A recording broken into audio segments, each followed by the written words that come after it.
para o abuso infantil em meninos.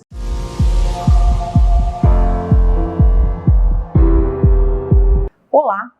Hoje eu quero falar com você sobre um assunto difícil, mas necessário. Recentemente a Netflix lançou uma série que surpreende o telespectador, mostrando de início uma situação que parece que vai falar sobre uma stalker, uma mulher que persegue um rapaz, mas que no decorrer dessa série a gente descobre que ela está falando sobre esse rapaz que foi abusado já na idade adulta. Ao assistir a série eu fiquei pensando como esse tema é tão pouco falado, tão pouco abordado. Até para mostrar sobre isso, precisa ter um disfarce para que as pessoas não se assustem.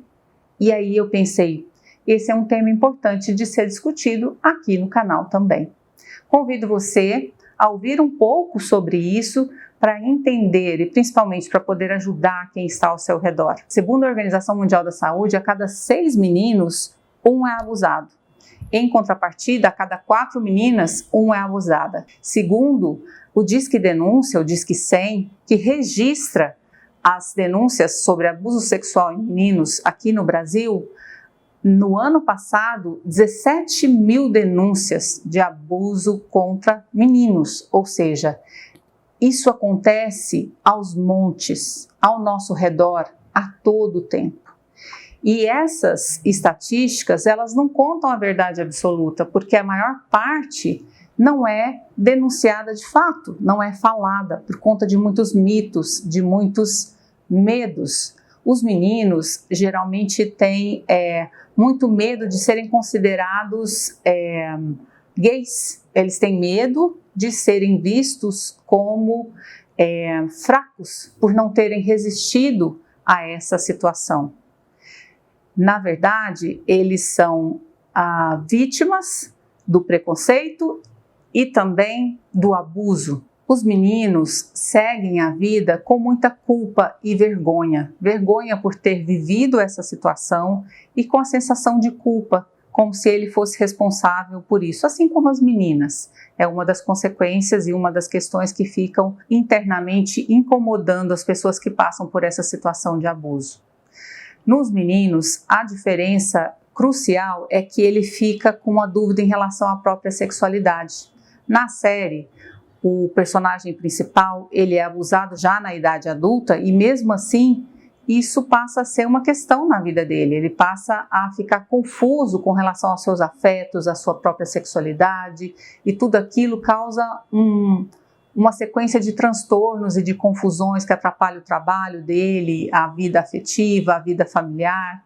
E a série tem um desfecho interessante que, e aqui segue um spoiler, se você quiser assistir a série, não veja o que eu vou falar agora, não ouça.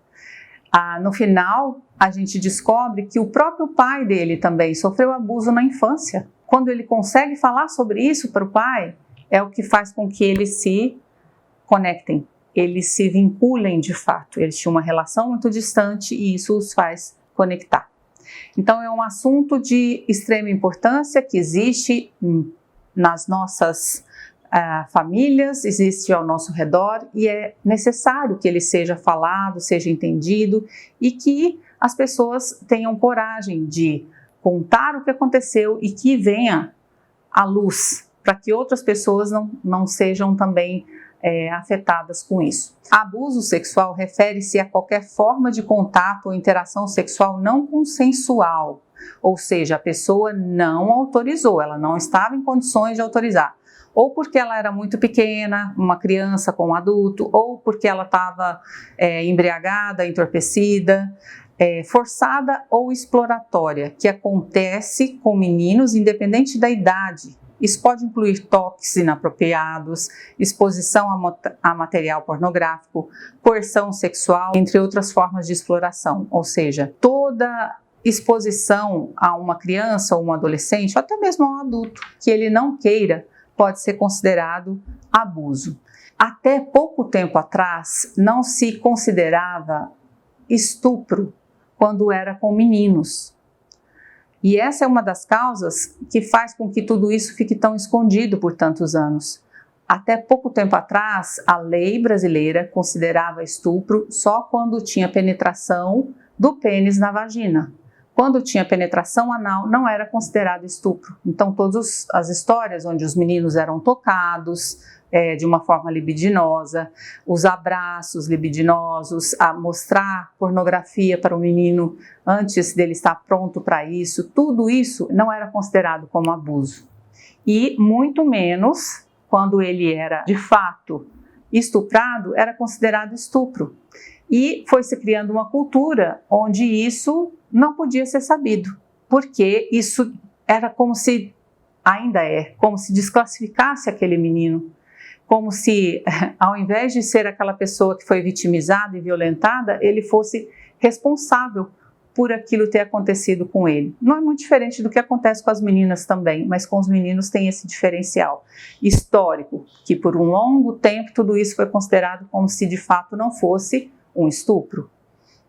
Outra questão, algumas tribos indígenas, elas usam o estupro, né, do menino, do homem, como se fosse um ato de vingança, como uma forma de eu prevaleço, eu domino você, eu sou mais forte do que você. Todas essas questões vão ficando no nosso imaginário e vão culturalmente fazendo com que essa história fique sendo encoberta, escondida. Só que os estragos que ela causa na vida emocional, na vida social, na vida afetiva da pessoa, ele continua lá. Não é porque eu não falo que não existe.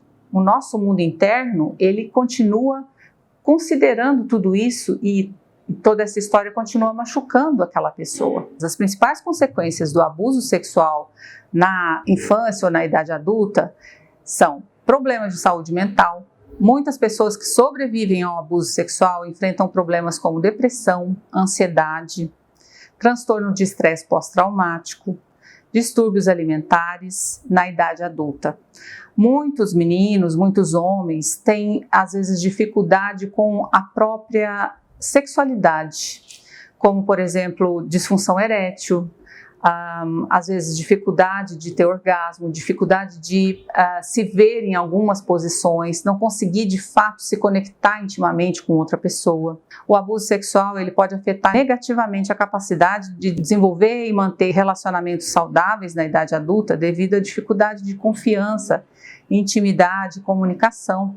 Muitas vezes a pessoa tem muita dificuldade de falar sobre a sua própria intimidade, sobre os seus desejos. Quando a criança é abusada, muitas vezes aquele padrão da sexualidade dela, aquilo que ela vai querer, aquilo que ela vai ter curiosidade de descobrir, é mostrado desde muito cedo e ela é instigada a pensar sobre isso de diferentes formas na idade adulta. E muitas vezes fica difícil encontrar um parceiro que também queira as mesmas coisas que ela quer intimamente. Uma outra questão que eu acho muito grave é a falta de confiança no outro. O abuso sexual, ele traz, é como se fosse uma retirada de um véu que faz com que a gente acredite que as pessoas são confiáveis, que a gente acredite que as pessoas são boas. Quando a pessoa passa por uma situação onde principalmente alguém da confiança dela foi capaz de machucá-la, foi capaz de maltratá-la de alguma forma, ela deixa de acreditar que os outros possam ser também leais, confiáveis e bons o suficiente. Imagina o quanto isso pode atrapalhar a vida afetiva de uma pessoa. Outro problema que afeta bastante o adulto são problemas de autoestima. O abuso sexual pode abalar profundamente a autoestima e o senso de autovalor. Comportamentos também autodestrutivos. Alguns sobreviventes do abuso sexual recorrem a comportamentos destrutivos, como abuso de substâncias químicas, autolesão, comportamento impulsivo ou comportamento autodestrutivo como uma forma de lidar com o trauma. Problemas físicos, além das consequências emocionais e psicológicas. O abuso sexual também pode resultar em problemas físicos como dores crônicas, distúrbios gastrointestinais, problemas de sono e fadiga crônica. Tenho certeza que muitos desses sintomas você nem imaginava que tinha relação com abuso. Quando a gente fala de autoestima, a gente fala também de dificuldade de, às vezes, se colocar em público, na frente, falar com as pessoas. Muitas vezes também a gente fala sobre a pessoa ter dificuldade de ser resiliente, ou seja, pessoas que passam por situação de abuso, muitas vezes, quando vê um empecilho na vida, uma coisa que deu errado, ela desiste. É como se ela não tivesse aquela força para lidar com aquilo que a frustra, por ter sido muito frustrada, por ter sofrido muito lá na infância ou no decorrer da vida com as lembranças que isso traz. Tudo que frustra, ela tenta procrastinar e evitar. São muitas as consequências. Por isso é tão grave, por isso a lei diz que não pode, que é errado, por isso a lei mudou. E os meninos também passaram a ser vistos e considerados também como agredidos por esse tipo de situação. Se você conhece alguém que passou por esse tipo de situação, ou você também, busque ajuda. Busque um psicólogo. Se você já sofre com as consequências como depressão e ansiedade, busque um psiquiatra também para se cuidar, para se tratar, para rever tudo isso e principalmente se perdoar. Deixar de sentir vergonha, deixar de sentir culpa, que são os dois sentimentos que mais incomodam quem passa por esse tipo de situação. A vida traz muitas adversidades. O Iron Beck, pai da TCC, da Terapia Cognitiva Comportamental, ele tem uma frase que eu gosto bastante, que não são os eventos da vida que determinam quem eu sou, mas é o que eu faço com o que a vida trouxe para mim, com os eventos da vida, que vai determinar o que e quem eu sou, ok? Um grande abraço para você. Não esqueça de compartilhar esse vídeo com mais pessoas que possam precisar entender um pouco mais. Proteja, observe aqueles que estão ao seu redor, cuide das suas crianças. Um grande abraço e até o próximo vídeo.